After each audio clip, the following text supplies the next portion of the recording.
The house at Emeryville Crossroads has long been known as the most sinister and haunted house in the entire world.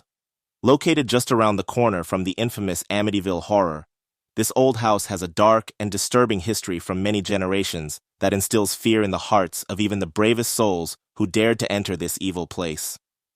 Legend has it that the house is a place of pure evil and hate, where unspeakable acts of brutality and murder were carried out. It is said that people were tortured to death within its walls of this confinement, and some were even executed in the most devastating and gruesome ways imaginable.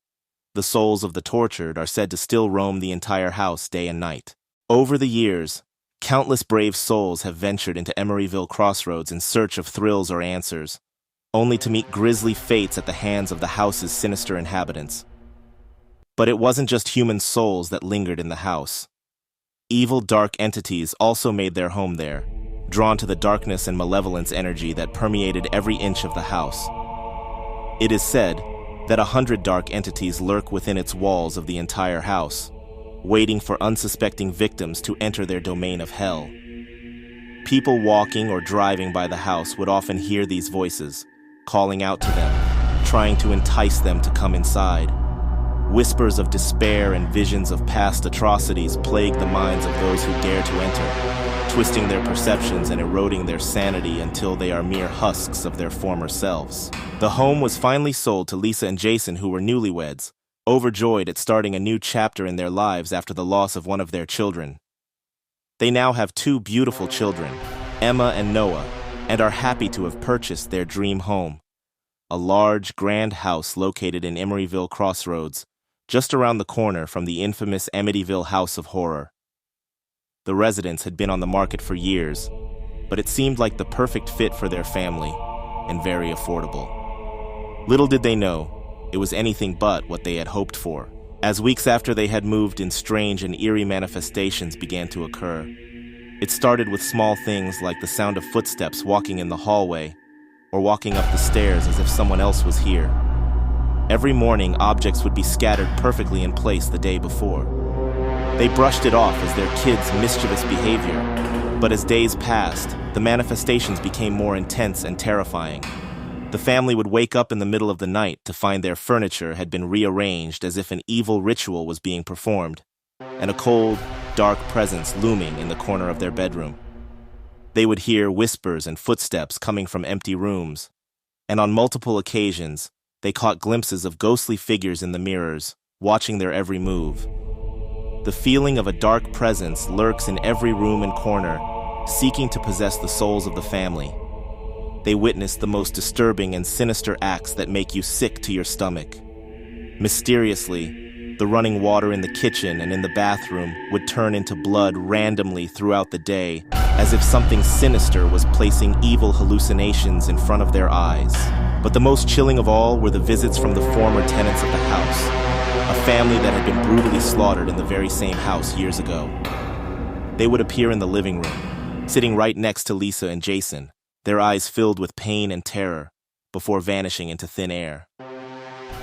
They found a diary detailing events that had happened decades ago to each person who lived here.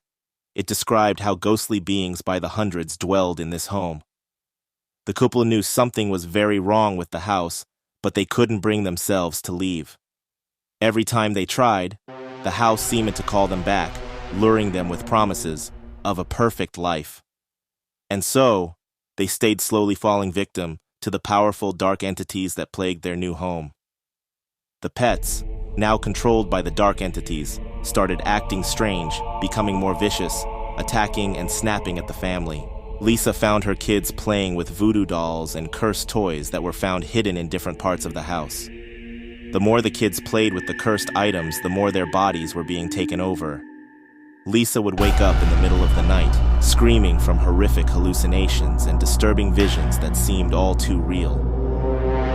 Jason spent a lot of time in the living room. The old, ancient paintings on the walls seemed to come to life at night, whispering evil thoughts and urging the family to harm each other.